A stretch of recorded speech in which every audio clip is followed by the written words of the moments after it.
Hello and welcome to the Live Life Extraordinary podcast. I'm your host, Bianca DeLuco. A few weeks ago, when I was sitting with the idea of relaunching the podcast on a more consistent basis, I had all these ideas of things I could talk about, things from hacking your motivation and your energy to wellness routines and all sorts of things like that. And today's topic is not something that was on my list, but it's something I'm currently going through and something I've been going through for a few years that I felt like as I'm coming to clarity and as I'm learning some new lessons in this area of my life, that maybe they can be applicable and helpful in your life as well. So today we're going to be talking about why small steps lead to really big changes and how sometimes even just making a 1% change in your life over time can start to create massive shifts in your life overall. So I have a big dream. My big dream is to speak on stages like Gabrielle Bernstein or Brene Brown or someone else. And when I think of this dream, when I close my eyes and I think of this dream, I can see myself. I see the stage, I see myself in the room, I see the clothes I'm wearing. And every time I come back to this vision, it's the exact same room. I'm in the exact same outfit. I'm doing the exact same thing. Ironically, I'm not even physically on the stage in my vision. I'm doing something kind of more in the crowd. And during COVID, I put a lot of time and effort into trying to grow a speaking career. I pitched myself to multiple different places, many of which I got rejections to, but a lot of places I did receive opportunities to speak. And I had a podcast back then where I not only shared personal stories and lessons, but also invited guests to speak, and I was speaking on other people's podcasts. But it felt like I wasn't actually moving in the direction that I wanted to go in. It was like my big vision was so far away from where I was that all of the steps I was taking to try and make this happen, when they weren't happening in the time frame in the way that I thought they should happen, I was feeling really discouraged and really upset. And so I kind of gave up on that goal and that dream. So the reason that I'm sharing this is that I've been sitting with this goal and this dream again. Like, it's been a consistent thing that comes up in my meditations. I see the same thing every single time. And for me personally, I believe that if it keeps coming up, it must be meaningful in some sort of way. It must be something that I am supposed to be creating or achieving or going after. But I sit here and I think about where I am today and where it is I'm looking to go. And I cannot for the life of me figure out what the path forward is. Am I supposed to be interviewed on more podcasts? Am I supposed to bring guests back here? Am I supposed to pitch myself places again? Am I supposed to launch my book and then speak in regards to what I write in my book? Like, I can't figure out the pieces of the puzzle that fit together to get me from where I am now to where I want to be. And so I was talking to a friend about this on the phone the other day, this big dream. And I'm like, I don't even know if it's like me and my ego that wants it, if it's something I need for personal recognition and for feeling confident in myself and feeling like a leader and an expert in my field, or if it's something that's like actually true and real for me, that it's like a real, true, deep desire for me and where I'm feeling called and where I'm feeling like wanting to go.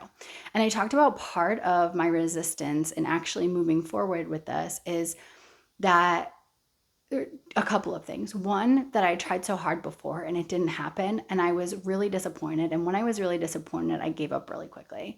And two, being that the work I do right now is in very small groups, in women's circles, in retreats. And there's a lot of intimacy that happens in small groups, a lot of deep connection, a lot of vulnerability and sharing, things that you would not necessarily have in larger groups of people of hundreds or thousands of people. And so I was saying how I was afraid of losing that energy when you have a large group, that it's impossible to have that level of connection and intimacy when you have that many people. And what I realized was when you're in a large group of people, the intention and the energy isn't the same. It's like assuming that you would have the same benefits from yoga as you would from lifting weights. Sure, there's some overlap, but they're two totally different experiences that provide two totally different things. And so I knew what the benefit of small group was, and I started to think about what is the benefit of being in large groups. And the benefit of being in large groups is the energy, is the inspiration, is the empowerment, is the uplifting. So both very necessary and both very equal and extraordinary parts of the work that I do, but in different capacities. And just if I do one doesn't mean I can't do the other. I feel like this is a lot of backstory, but it'll all make sense in a minute when I share. So I was journaling on this the other day. The idea of I just don't know how to get there. I keep seeing the vision clear as day, and I just don't know how to get there. And what came out in my journaling session is one small step at a time. Is you don't have to see the whole staircase in order to just take the first step. Sometimes you just need to know what the first step is, and then the second step becomes clear shortly after. And so I felt like because I didn't have a clear picture of how, that the what was seemingly impossible. And then I remembered that back in like 2018, I had this dream of hosting retreats. I had a dream of traveling a lot. I had a dream of having a 6-figure business. And I could not for the life of me figure out how to make that happen. And so I didn't actively try towards it. And then I closed my studio during COVID, took a real step back from all the work I was doing. And when I reopened my studio 2 years ago, I woke up one day towards the beginning of this year and realized that that big dream that I had, that I could see and I could feel, was my reality. And that I didn't have to have the whole thing mapped out. I didn't have to have a clear picture of the how it was going to happen. I just knew that it was part of my life and my purpose and my mission to make that happen. And it was one small step after another. It was one local retreat, followed by one destination retreat, followed by one international retreat. And before I knew it, this year, I've traveled almost every single month of the year, something that was a so far out there, outlandish dream of mine that I never actually thought would be possible while running a business, while maintaining family and relationships, while taking care of my health, while whatever else.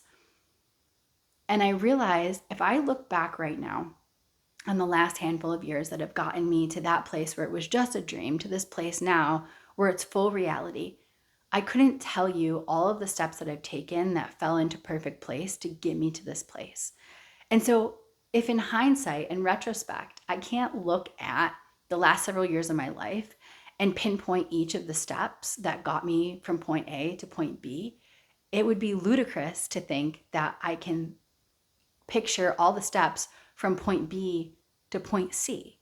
And so I think the point of this is if you have a big dream, a big goal, a big vision for yourself and for your life, whether you want to start a podcast or write a book or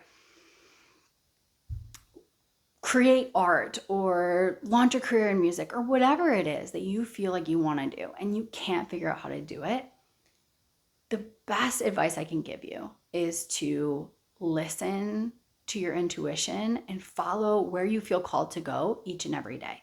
Rather than having a 20-step plan for the next handful of years of your life that are completely clear on how to get from point A to point B, just take the first step and trust that once you get really in the groove of step A or step 1, that step 2, point B, will reveal itself. And the other thing that's become really abundantly clear to me in this is that when I was trying to go from A to B overnight, every time I wasn't at B, I was waking up not at B, I was really discouraged. And it made me feel like I wasn't good enough and I wasn't capable and it wasn't possible. And so I gave up. So I think overall, it's better to make 1% progress every single day and compound that progress and gain confidence and motivation and wisdom and experience along the way than it is to wake up overnight going from point A to point B, or wake up overnight expecting to have that 100% progress and having that 1% progress and being discouraged by it and then giving up and each day having 0% progress. Because when we give up, 0% compounded over time by not trying or by not taking those steps is always going to be 0%. But 1% compounded over time grows exponentially over time. I think as human beings, we overestimate what we're able to achieve in a year, and we underestimate what we're capable of achieving over 5 years. So if you haven't started and you're not sure what all the steps are, it's not too late for you to take one powerful, impactful, important step now that starts to bring you in the direction that you're looking to go. Interestingly, in all of this, I have launched a women's wellness summit, which is sold out right now. And as I've been visualizing the summit and how this day unfolds with myself and other instructors, I was driving in my car and I realized that this is the first step on the staircase, that we go from 10 to 15 people in a yoga class to 40 people at a summit to 100 people speaking on stage. It compounds over time. And so the other thing I'm really grateful for is that a friend of mine had said to me, I know some people in the city. We can go down to the city. We can put together a workshop there. It would probably be a lot of people who are very affluent, who can compensate you in a very abundant way. And I was instantly scared. And I was like, no, I can't do it.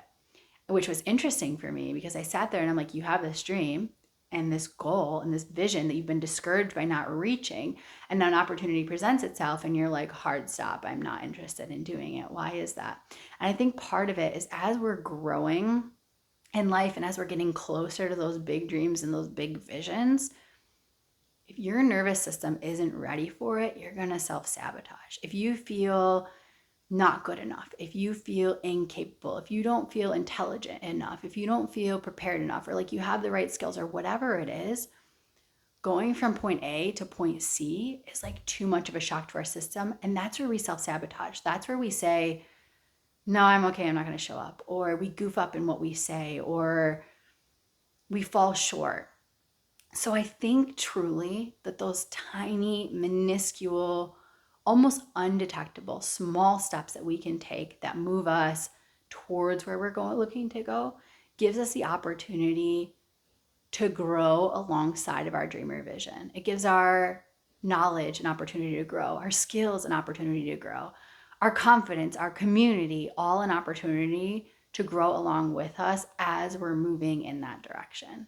So if you have a big goal or vision that you've given up on because it doesn't feel possible, my hope for you is that you can start making just 1% change, that you can consistently.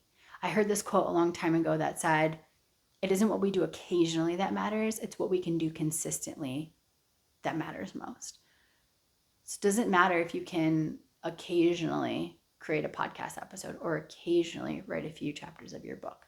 What can you commit to consistently doing that will help you learn and grow along the way so that as you move closer to this vision of yours, that you are more prepared and more equipped as you move in that direction.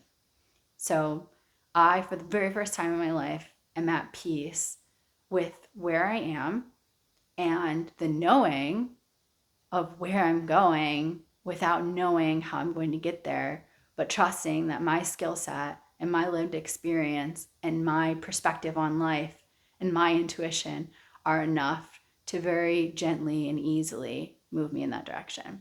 And so I hope that my story can be an inspiration for you as you're creating whatever is next for you in your life. So thank you so much for tuning in to this week's episode of the podcast. If it does inspire you in any way, feel free to share it online or share it with a friend who you think could benefit from it as well. If you have any questions or any topics you'd like for me to cover on the podcast, feel free to send an email to info@biancadeluco.com. I'm definitely looking for questions and suggestions to be able to bring to the podcast to make it more of a conversation versus me just sharing what I think you want to know about and what I think you want to learn. So I'm really honored that each person who watches this takes time out of their day, out of their lives, away from their families, their careers, their hobbies, their rest and relaxation, whatever it is that you're busy with, to tune in and hear my perspective and grow with me. So I thank you so much for being here. And I cannot wait to connect with you again soon.